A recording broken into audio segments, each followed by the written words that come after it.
for tuning in for another D6 pack video. Today I'm going to be going over 7 Wonders Duel as well as the Pantheon expansion.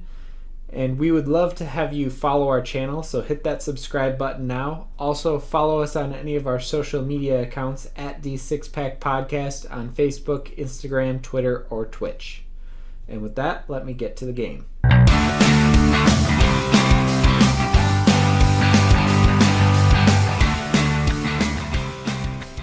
So with the exception of the tokens on the cards, this is the setup for the base game. With the expansion, you will add these 5 divinity decks as well as the Pantheon board on top of the base game board up here. For the base game setup, you have your combat track, 5 randomly selected science tokens, and then each age the pyramid shape will change a little bit, but the cards are going to overlap in this fashion. And these tokens are added to correspond to specific divinity decks for the expansion.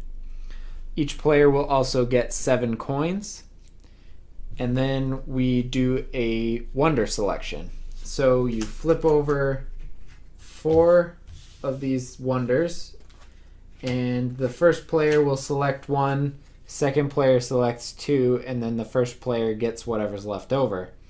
Then you will deal out 4 more wonders and repeat that process. So each player will have 4 wonders at the beginning of the game. However, this is called 7 wonders, so only 7 of them can be built. So one of the players will get stuck with one of their wonders being unbuilt. Then as play progresses in the base game, you are just going to select one of these cards, and then if you have the cost, which is shown here, you can purchase that card. So this one is only going to cost 1 coin, and that would grant me a type of resource that I can use to purchase other cards with on future turns. The gray and the brown are going to be resource cards, and then blue are going to be just straight points at the end of the game. Red are going to be combat cards, so for each of these shield and sword symbols on there, you are going to move the token 1 space in your direction. Now, if you've played regular 7 Wonders, you know that there's that combat mechanic where if you have more than your neighbor, you get points for that, but because this is a 2-player game, that's not really a feasible way to handle combat. So the balance that they came up with was that if at any point you ever get the combat token all the way to your end of the board, you instantly win. The green cards are science cards. They are going to provide you with these science symbols, and in the base game, or not the base game, but regular 7 Wonders, you got points equal to the square root of different symbols you got. Again, that doesn't really work in this game, so what they did instead is every time you get a matching pair of symbols, you get to claim one of these science tokens. And if you ever have 6 unique symbols, you instantly win the game in a science victory. The last color of card that is available are these yellow cards, which are going to be some sort of an economic boost for you. So this one, for example, makes it so that you can purchase stone from your opponents for only 1 coin. That's different than normal, because normally if you want to purchase a card that requires a specific resource, you can purchase it from your opponent, but in order to purchase that, you will have to pay 2 coins plus 1 additional coin for every resource of that symbol in your opponent's city. Additionally, if you don't like any of the options out there, you have 2 other options. You can discard one of those cards in order to build one of your wonders, in which case you are still paying the construction cost that is shown on your wonder card here. You would then tuck the card under here to show that that was used to construct your wonder, and you will gain whatever reward is shown on your wonder here. Another option that you have, which makes yellow cards more beneficial, is that if you don't want to collect one of those cards or build a wonder, you can discard one of the cards out in the row in order to gain coins, in which case you will get 2 coins plus 1 per yellow card that you have already obtained into your city. I mentioned construction costs, but there is one other tidbit for future rounds.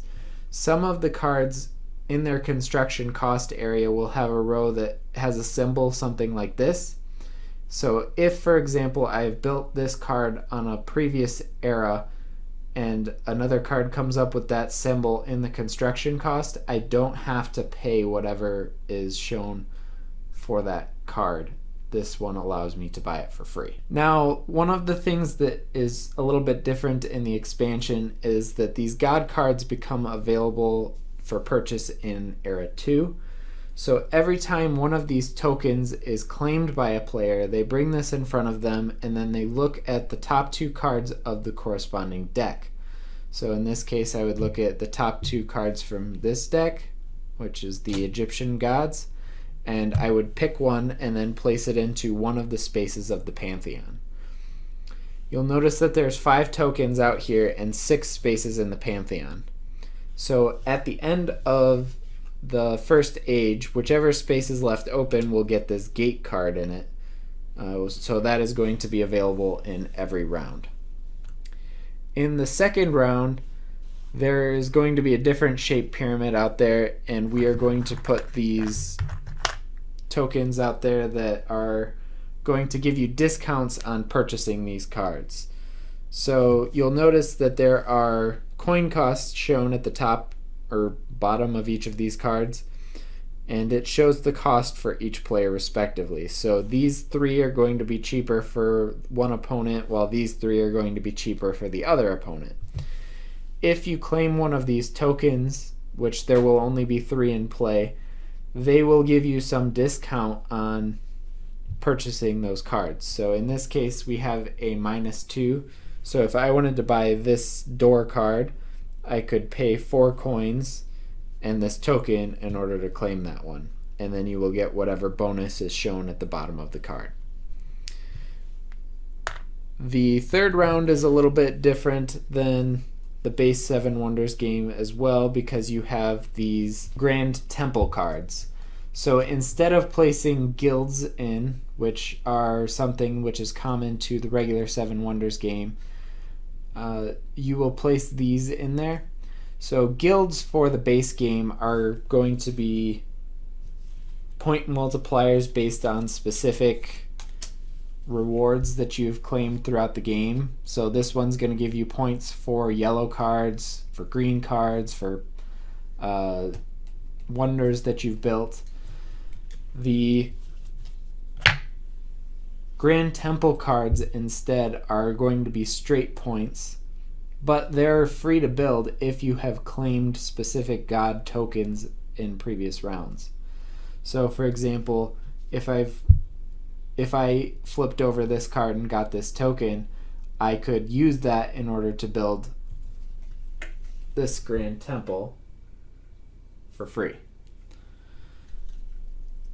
At the end of the game, if you have a specific number of Grand Temples built, you will get either 5, 12, or 21 points. So at the end of the game, points are added from the blue cards.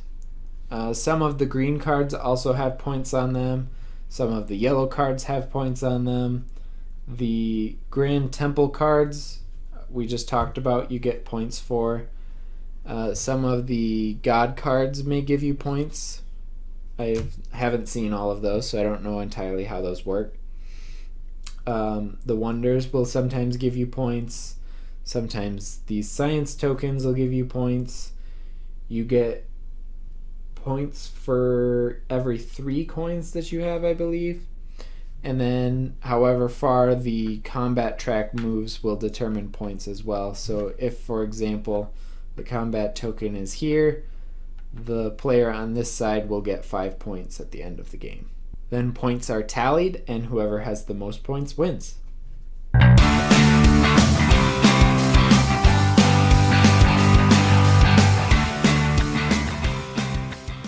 So that's 7 Wonders Duel. I haven't actually played with the Pantheon expansion yet, so I'm not going to talk about my opinions on that. But the base game is a lot of fun. It gives that feel of drafting cards without having hand secrecy like you would in the real Seven Wonders, but I like that not all of the cards are revealed at the same time, so there's a struggle with your opponent in order to see who is going to be the one who has to pick up a specific card and offer the next one under it to his opponent. So that struggle is a really neat mechanic in the game, and I appreciate that. And other than that, it just gives a lot of the same feelings that Seven Wonders does. You get kind of a city builder vibe, but it's also got combat and resource management in it. So it's quick, it's fun. I really like this one. So if you are a fan of Seven Wonders, but you play a lot of two-player games, I would strongly suggest that you give this one a look. Hopefully you will join Adrienne and I as we play this one live on Twitch May 7th at 8 p.m. Eastern Daylight Time, and we hope to see you there. Thanks for watching. Bye.